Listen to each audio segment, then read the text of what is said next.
আসসালামু আলাইকুম ওয়া রাহমাতুল্লাহি ওয়া বারাকাতুহু। আমরা বয়স্কদের জন্য সহজ পদ্ধতিতে কোরআন শিক্ষার কোর্সটি আমরা শুরু করতে যাচ্ছি। এই উদ্যোগটি নিয়েছেন মোহাম্মদিয়া ইসলামিক মিডিয়া।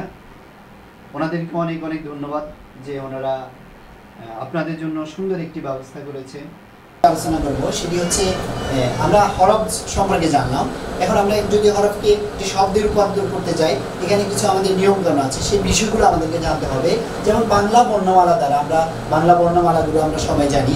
বাংলা বর্ণমালা দ্বারা যদি কোনো আমরা শব্দ তৈরি করতে যাই, সেক্ষেত্রে আমাদেরকে আকার, ইকার, উসুকার, দীর্ঘকার ইত্যাদি চিহ্ন ব্যবহার করতে হয়। যেমনই আরবি হরফ দ্বারা যদি কোনো শব্দ তৈরি করতে হয়, হরকত তথা জবর, জির, পেশ, এই চিহ্নগুলো আমাদের ব্যবহার করতে হয়। তারপর হচ্ছে তানবিন তথা দুই জবর, দুই জের এবং দুই পেশ, এই চিহ্নগুলো এবং জজম তথা সাকিন চিহ্ন, তাসদীদ চিহ্ন ব্যবহার করতে হয়। এই চিহ্নগুলো আমাদেরকে চিনতে হবে। এটা হচ্ছে হরকত,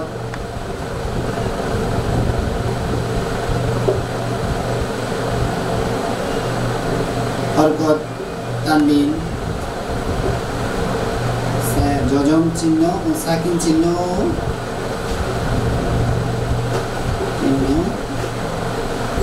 তাসদীদ চিহ্ন। এটি হচ্ছে সাকিন চিহ্ন এবং অপরটি হচ্ছে তাসদীদ চিহ্ন।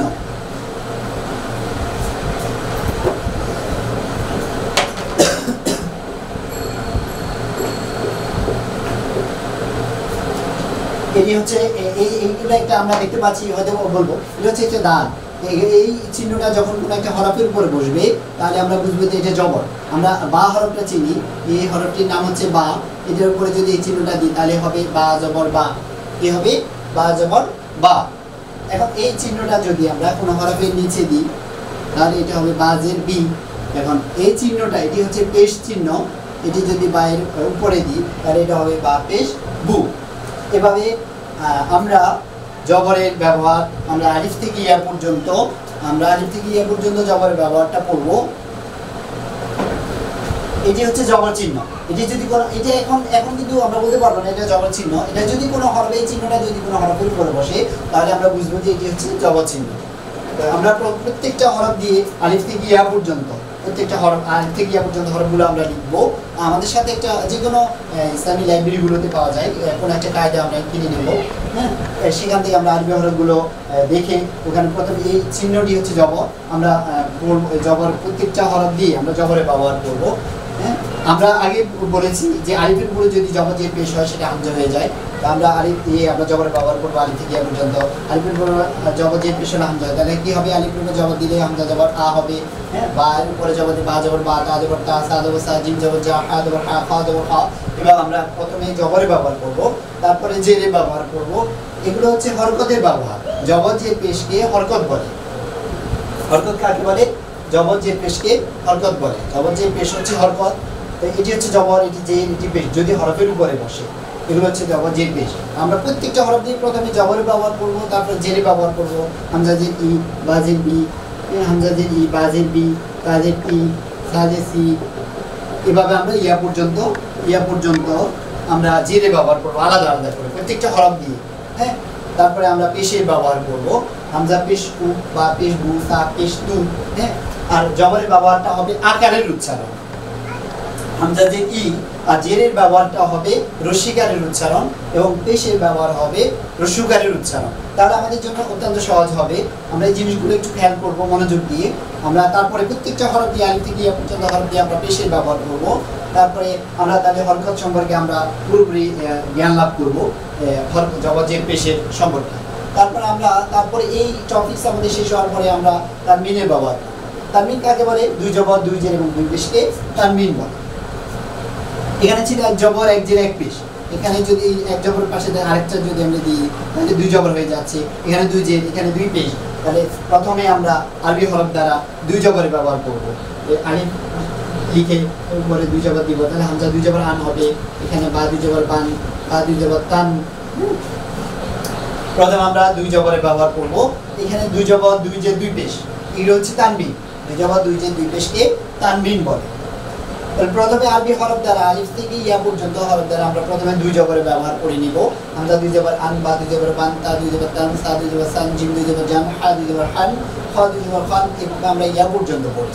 তারপরে আমরা দুই জের ব্যবহার করব। হামজা দুই জের ইন, বা দুই জের বিন, তা দুই জের তিন, সা দুই জের সিন, জিম দুই জের জিন, হা দুই জের হিন, খ দুই জের হিন, দাল দুই জের তিন, জাল দুই জের দিন, র দুই জের রিন, জা দুই জের জিন, সিন দুই জের সিন, শিন দুই জের শিন, স দুই জের সিন, দ দুই জের দিন, ক দুই জের তিন, দ দুই জের জিন, আন দুই জের আইন, ওয়াই দুই জের ওয়াইন, ফা দুই জের ফিন, কাব দুই জের কিন, কাব দুই জের কিন, লাম দুই জের লিন, মিম দুই জের মিন, নুন দুই জের নিন, ওয়া দুই জের ওয়াইন, হা দুই জের হিন, হামজা দুই জের ইন, ইয়া দুই জের হিন। তারপর আমরা পেশের ব্যবহার করব। প্রত্যেকটা হরফ দ্বারা আলিফ থেকে ইয়া পর্যন্ত হামজা দুই পেশের ব্যবহার করব। এখানে দুই পেশ, হামজা দুই পেশ উন হবে, হ্যাঁ, তার বা দুই পেশ গুণ, তা দুই পেশ গুণ, বা দুই পেশ গুণ, তা দুই পেশ গুণ, এভাবে দুই পেশে ব্যবহার করব আমরা। হামজা দুই পেশ গুণ, বা দুই পেশ গুণ, তা দুই পেশ গুণ, সা দুই পেশ গুণ, জিম দুই পেশ গুণ, হা দুই পেশ গুণ, খ দুই পেশ গুণ, দাল দুই পেশ গুণ, দাল দুই পেশ গুণ, র দুই পেশ গুণ, জা দুই পেশ গুণ, সিন দুই পেশ গুণ, শিন দুই পেশ গুণ, স দুই পেশ গুণ, দ দুই পেশ গুণ, ত দুই পেশ গুণ, দ দুই পেশ গুণ, আইন দুই পেশ গুণ, ওয়াইন দুই পেশ গুণ, বা দুই পেশ। আমরা আরেকটা বিষয় খেয়াল রাখবো, যখন পড়বো যে হরফগুলোর উচ্চারণ আমরা শিখলাম, আমরা ওখানে 1 থেকে 5 পর্যন্ত মাদ্রাসগুলো শিখেছি। 1 থেকে 5 পর্যন্ত যে হরফগুলোর উচ্চারণ আমরা শিখেছি, ও হরফগুলো পড়ার ক্ষেত্রে যদি আমাদের আসে, ওই স্থান থেকে আমরা উচ্চারণ করার চেষ্টা করব, তাহলে আমাদের জন্য অত্যন্ত সহজ হবে। এভাবে আমরা দুই পেশে ব্যবহার করব। তারপরে আমরা তিনটাকে আবার একসাথে করে পড়বো। আমরা নিজেরা তৈরি করে নিব, নোট করে। হামজা দুই জবর আন, হামজা দুই জের ইন, হামজা দুই পেশ উন, আন ইন উন, বা দুই জবর বান, বা দুই জের বিন, বা দুই পেশ বুন, বান বিন বুন। তারপরে তা দুই জবর তান, তা দুই জের তিন, তা দুই পেশ তুন, তান তিন তুন। তিনটাকে একসাথে আমরা এখানে হরকতের ব্যবহার কিন্তু আমরা বলি, হরকতের ব্যবহার আমরা পরে জবর জের পেশ আলাদা করার পরে তিনটাকে আবার একসাথে করে পড়বো। হামজা দুই জবর, হামজা জবর আ, হামজা জের ই, হামজা পেশ ওয়া, ই উ, বা জবর বা, বা জের বি, বা পেশ বু।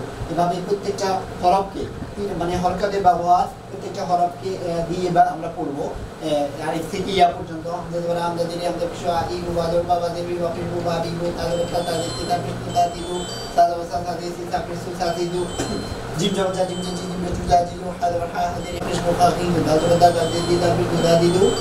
এভাবে আমরা প্রত্যেকটা হরফ দ্বারা জবর জের পেশ তিনটাকে একসাথে করে ইয়া পর্যন্ত আমরা সুন্দরভাবে পড়বো। তারপরে আমরা তাহলে আমরা হরকতের পরিচয় জানলাম, তার সাথে তার মিনির ব্যবহার আমরা করলাম, হরকতের ব্যবহার করলাম। আমরা এখন চিনব যে এটি হচ্ছে সাকিন চিহ্ন বা যজম চিহ্ন। এই চিহ্নটির নাম হচ্ছে সাকিন বা যজম চিহ্ন।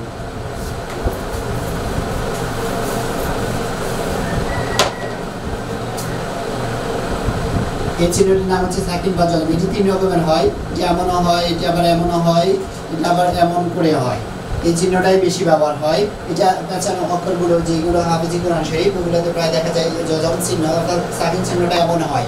এইটা এই শূন্যের মতো, ছোট শূন্যের মতো হয়, তবে এই চিহ্নটা বেশি ব্যবহার হয়, এভাবে বেশি ব্যবহার হয়। এটা বুঝে নিবে এটা সাকিন চিহ্ন। এর কাজ কি? এর কাজ হচ্ছে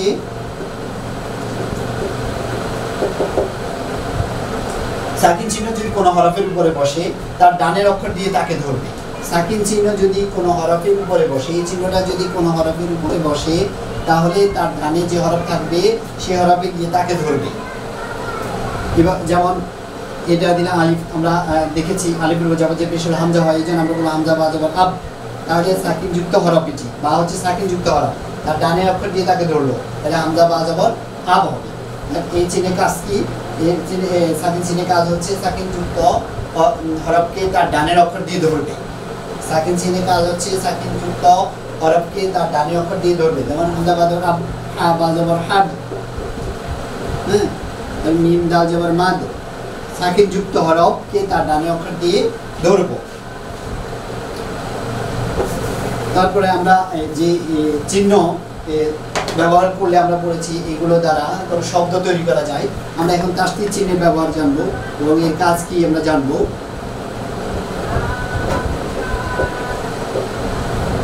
এটি হচ্ছে তাসদিদ চিহ্ন।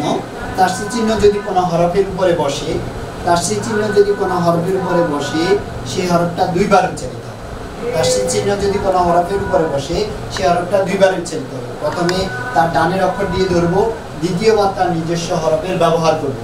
যেমন হামজা বা জবর আব, হামজা গিয়ে বাকে ধরছি, তাহলে তাসদিদ যুক্ত হরফ হচ্ছে এটি হচ্ছে তাসদিদ হরফ বা, আমরা বাকে তার ডানের অক্ষর দিয়ে ধরলাম, হামজা বা জবর আব। তাই এখন আমরা এখানে দিলাম আবার জবর, তাহলে বা জবর বা, তাহলে তার যুক্ত হরফ কয়বার উচ্চারিত হলো? 2 বার। আমরা প্রথম সূত্র জেনে নিব, তার যুক্ত হরফ 2 বার উচ্চারিত হবে। এভাবে প্রথমে তার ডানের অক্ষর দিয়ে ধরবো, দ্বিতীয়বার তার নিজস্ব হরফের ব্যবহার হবে। যেমন হামজা বা জবর আপ ধরলাম বাকি একবার, বা এর উপর আছে জবর, জবর থাকলে জবর পড়বো, জেদ থাকলে জিদ পড়বো, পেশ থাকলে পেশ পড়বো, বা জবর বা আছে সেই জন্য আমরা পড়বো হামজা বা জবর আপ, বা জবর বা কি হবে? আব্বা। দেখুন হামজা বা জবর আপ, বা পেশ কি হবে? আব্বু।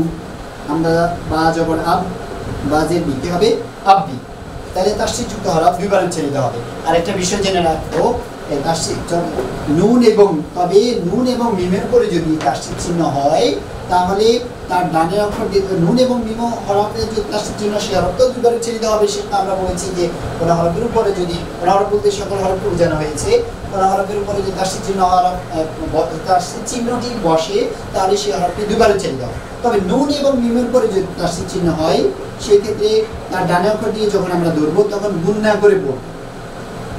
এটা আমরা মাখরাজের মধ্যে পাবো, 17 নম্বর মাখরাজের মধ্যে আছে। হ্যাঁ, নাকের বাসি থেকে গুণনা উচ্চারিত হয়। গুণনার দুটি নুন এবং মিম, নুন এবং মিমের পরে যদি তাসদীদ চিহ্ন হয় তার ডানে অক্ষর দিয়ে গুণনা করে পড়বো। যেমন হামজা নুন জবর আন, নুন জবর না, আন না। হামজা নুন যে ইন, নুন জবর না, ইন্না। আইন মিম জবর আম, মিম জবর মা, আম্মা।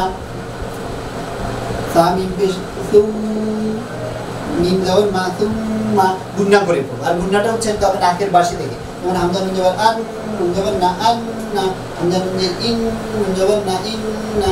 সূরা কাউসার প্রথমেই আছে ইন্না আ'তাইনাকাল কাউসার। ইন্না এখানে ওয়াজিব গুণনা, অবশ্যই আমাদেরকে গুণনা করতে হবে এবং একারই পরিমাণ গুণনাটা হবে।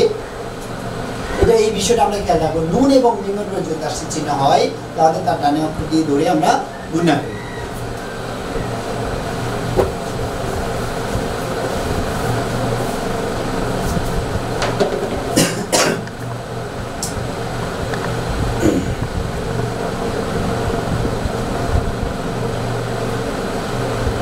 তাহলে আমরা লিখলাম যে আরবি হরফ দ্বারা কোনো শব্দ যদি তৈরি করতে হয় তাহলে হরকত, তানবিন, সাকিন চিহ্ন, তাসদীদ চিহ্ন ব্যবহার করতে হবে।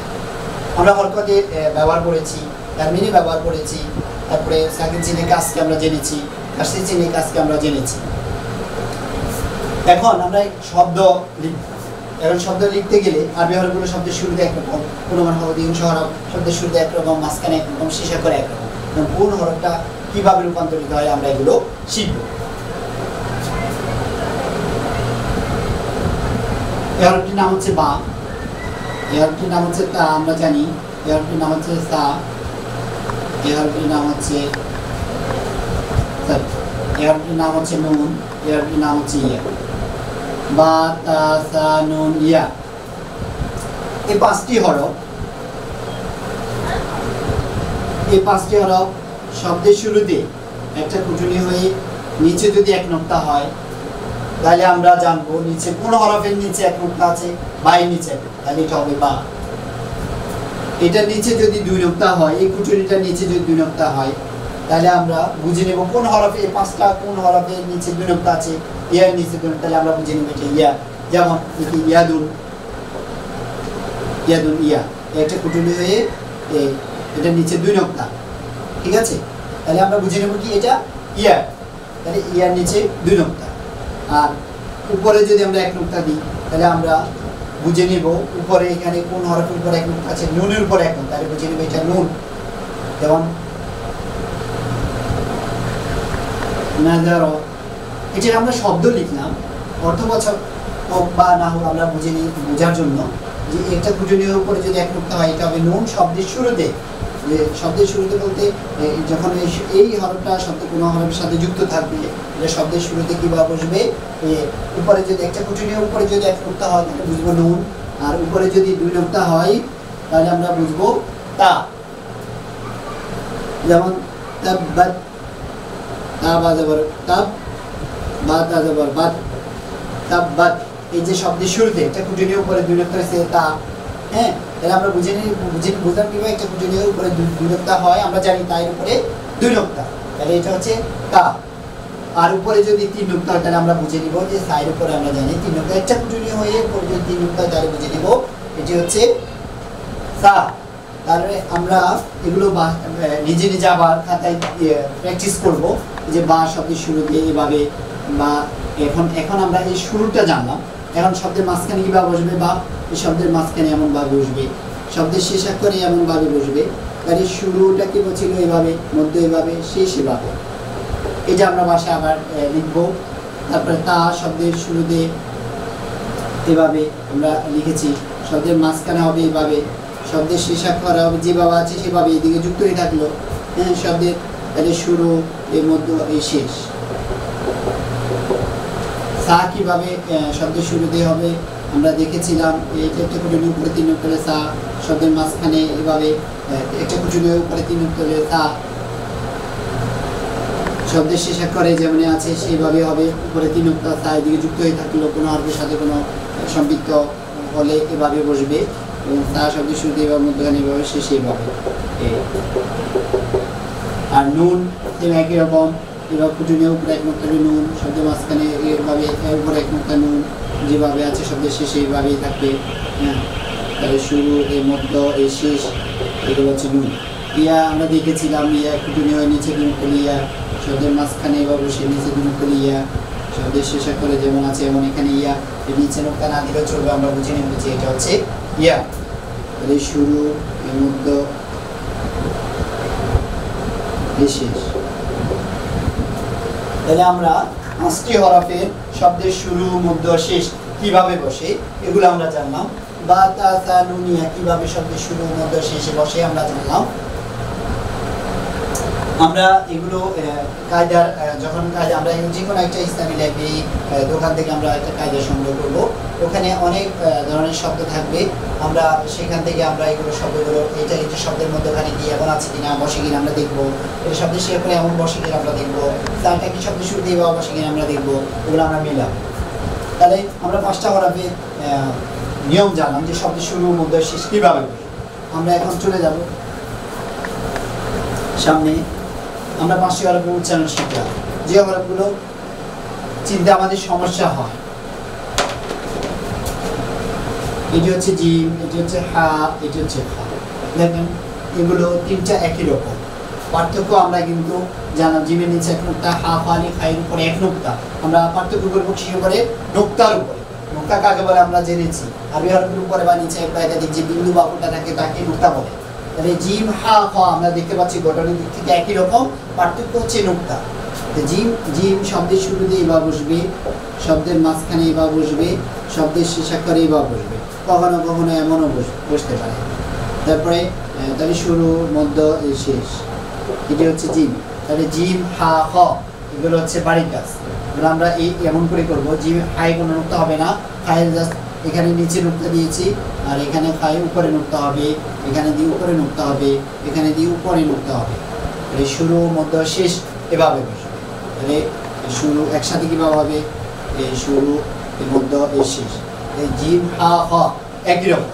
তাহলে জিমে নোক্তা আছে, জিমের নিচে নোক্তা, হাই নোক্তা নেই, হাই নোক্তা 1 নোক্তা। জিম, হা, খা একই রকম। তাহলে জিম শব্দের শুরুতে, জিম, হা, খা শব্দের শুরুতে এইভাবে বসবে, মাঝখানে এইভাবে, শেষে করে এইভাবে। আমরা বুঝে নিব নোক্তার মাধ্যমে পরিচিতি কোনটা কোন হরফ। যেমন হা জিম জবর হাজ, হা জিম জবর হাজ। এখন হা জিম জবর হাজ লিখতে শব্দের শুরুতে জিম, হা, খা এরকম। তাহলে নোক্তা না থাকলে আমরা বুঝে নিব এটা হা, আর এটা নোক্তা আছে এটা বুঝে নিব আমরা এটা জিম, জিম, হা। তারপরে আমরা আরেকটা শব্দ লিখতে পারি হাজারুন।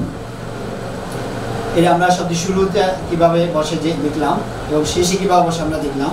এখানে আমরা শব্দের শুরুটা দেখবো, এবং হাজারুন, হাজারুন মানে হচ্ছে পাথর।